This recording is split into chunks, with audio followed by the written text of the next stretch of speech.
Bab 361, Devil Dome 2. Di-upload oleh Baca Suara. Jangan lupa like dan subscribe, agar kami semangat upload lebih banyak. Letnan Dark Elf yang bingung belum menanggapi, tetapi Iris yakin tentang apa yang dilihatnya. Kelopak mata gemetar mengisyaratkan kesusahannya saat dia dengan gemetar turun dari tempat tidur. Bergegas ke arahnya, Letnan Dark Elf menyampirkan mantel di atas sang putri, yang basah kuyup oleh keringat dingin. Apakah kamu melihatnya dalam mimpi? Letnan Dark Elf bertanya dengan hati-hati. Aku melihatnya bahkan sekarang, Iris tersentak sambil mengambil napas dalam-dalam. Tontonan, yang tampaknya mustahil, tetap hidup di depan matanya yang tertutup, kegelapan laut dalam yang tak tertembus dan, di suatu tempat di dalam, sebuah pintu besar, atau mungkin dia harus menyebutnya gerbang. Iris bergidik ketika dia berbicara, katakan padaku, Sepia. Kami menemukannya, bukan? Tidak mungkin kita belum. Jika tidak ada yang berubah dari kemarin, mengapa mimpiku berubah? Tuntutnya putus asa. Sepia tersentak pada ledakan tiba-tiba tetapi dengan cepat menenangkan dirinya untuk mendukung Iris yang tertekan. Tolong, putriku, tenangkan dirimu. Matamu. Tidak, aku tidak akan membukanya, sela Iris, masih menutup matanya rapat-rapat. Saya tidak ingin. Buka mereka. Dia takut bahwa itu saat membuka matanya, penglihatan itu akan lenyap. Itu adalah ketakutan yang Sepia perjuangkan untuk dipahami. Atau lebih tepatnya, itu adalah ketakutan di dalam Iris yang tidak bisa dia pahami. Adapun pertanyaanmu, Sepia mulai dengan hati-hati, suaranya sedikit bergetar. Dia melingkarkan tangannya di bahu tuannya yang bergetar saat dia melanjutkan, saya tidak bisa mengatakan dengan pasti. Sektor ke-63, saya tidak tahu apakah ada sesuatu di sana, tetapi para penyelam yang menjelajahinya belum kembali. Ini bukan pertama kalinya. Setelah memaksa para kurcaci untuk memproduksi pakaian selam secara massal, para perompak di bawah komando Iris telah dikirim untuk menyisir kedalaman Laut Solgalta. Namun, banyak bajak laut tewas selama eksplorasi. Meskipun pakaian ini dibuat dari bahan khusus dan dijiwai dengan kekuatan kegelapan Iris dan Dark Elf, itu tidak bisa membantu betapa lemahnya tubuh manusia. Meskipun banyak bajak laut memiliki stamina yang hebat, dan beberapa bahkan mampu menangani mana, jurang yang dalam dan tak terduga itu tanpa ampun dan dengan cepat menghancurkan tubuh manusia. Selalu ada orang-orang yang gagal kembali dari penyelaman mereka. Beberapa bahkan memotong pipa oksigen mereka sendiri, mungkin marah karena takut akan kegelapan jurang yang tak tertembus. Beberapa bahkan berbicara tentang melihat hantu di perairan keruh. Kali ini berbeda. Tak satu pun dari 5 penyelam yang memasuki sektor 63 telah kembali. Yang aneh adalah, bahwa pipa oksigen mereka tetap terhubung.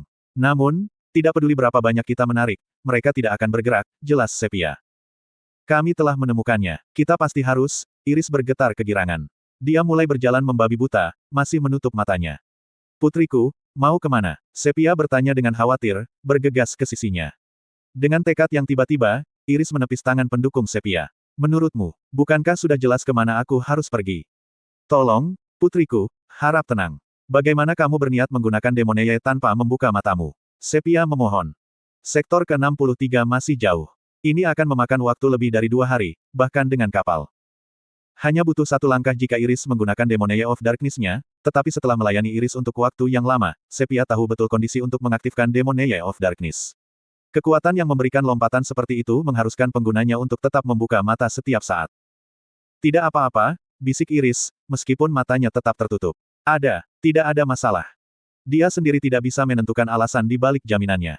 Namun, sesuatu memberitahunya bahwa semuanya akan baik-baik saja, dan dia tidak pernah merenungkan risiko menginjak hal yang tidak diketahui. Meskipun mata Iris tetap tertutup, Demoneye diarahkan ke tujuannya. Retak. Ruang itu sendiri robek terbuka sebelum Iris. Kegelapan mengalir dari jurang yang melebar. Sepia tercengang oleh pemandangan itu.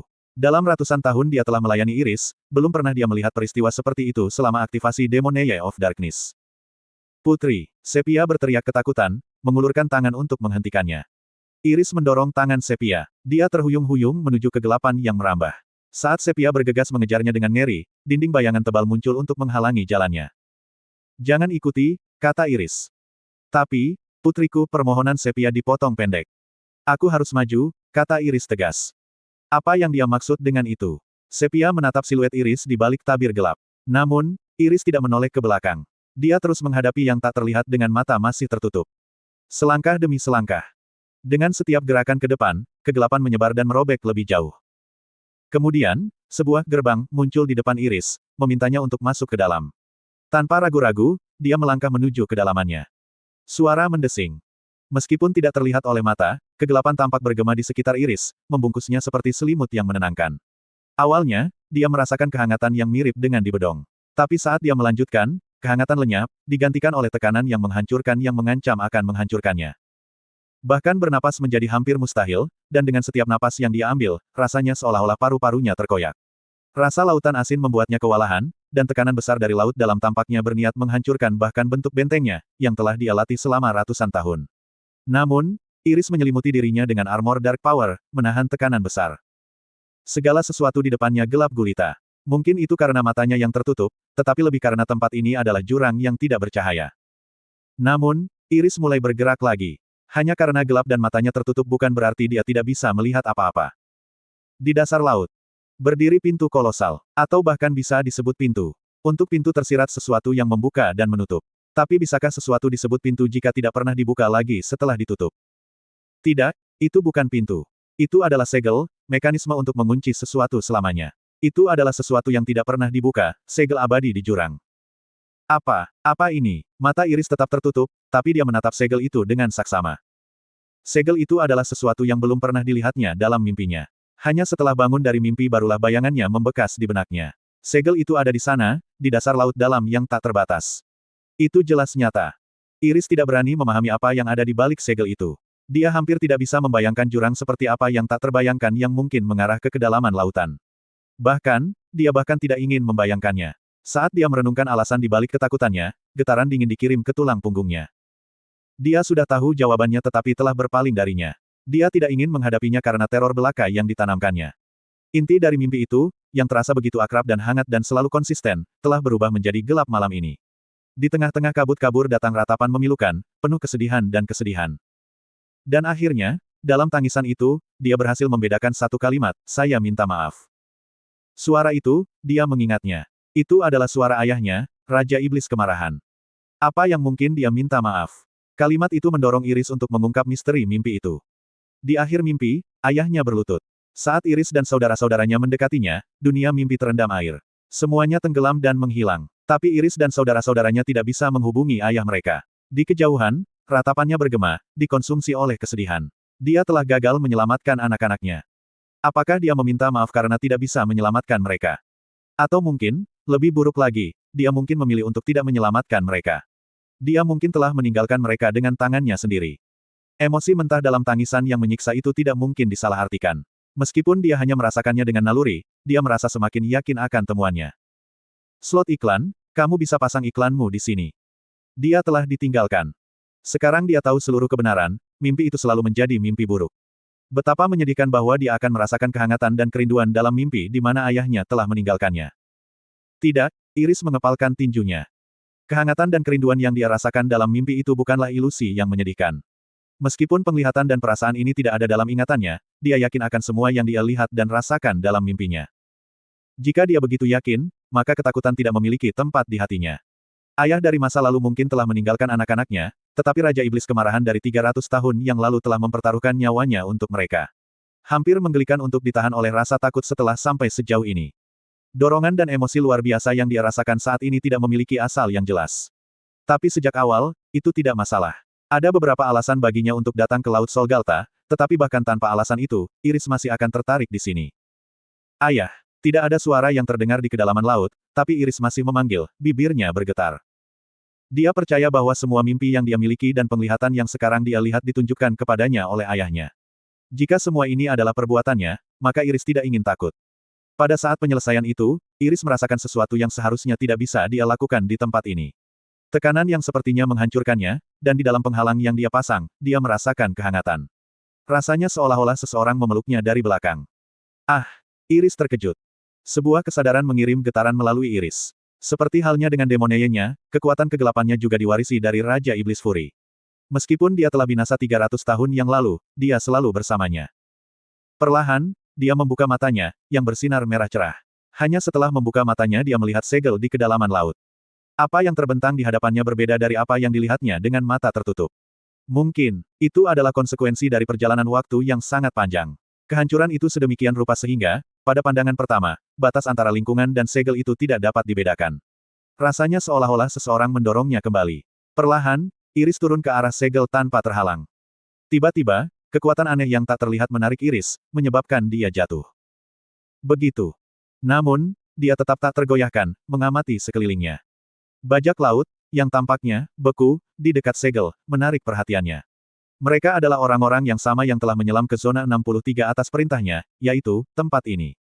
Meskipun kedalaman menghancurkan, mereka tidak mengapung atau menyerah pada tekanan air. Yang lebih aneh lagi adalah tabung oksigen mereka terhubung ke kegelapan di atas kepala. Kegelapan ini adalah ciptaan dari demonenya, tetap saja, Iris tidak bisa campur tangan dengan itu. Kegelapan, bajak laut yang terhubung, tidak, ruang itu sendiri dipegang oleh kekuatan yang lebih maha kuasa. Namun, aku masih bisa bergerak, pikirnya. Biasanya, tidak ada makhluk yang bisa masuk ke domain ini. Pendekatan belaka akan menjerat dan menghentikan segala sesuatu di tempatnya. Iris melihat sekeliling sambil menyipitkan matanya. Demonenya sakit, dan kekuatan kegelapan yang hangat di sekitarnya menjadi tertanam dalam irisnya. Ada sentakan di benaknya, dan kemudian, dia mulai melihat mereka. Rantai. Rantai tak terlihat dan tak berwujud memenuhi ruang. Gerakan mereka yang tak terhitung jumlahnya terasa seperti ombak yang menyatu ke laut. Tempat di mana Iris berdiri penuh dengan rantai ini. Menelan ludah, Iris melanjutkan penurunannya, memikirkan apa yang dilihatnya, rantai ini. Di antara Raja Iblis Helmut, hanya satu yang memegang rantai sebagai kekuatannya, Raja Iblis Penahanan, yang telah ditemui Iris berabad-abad yang lalu.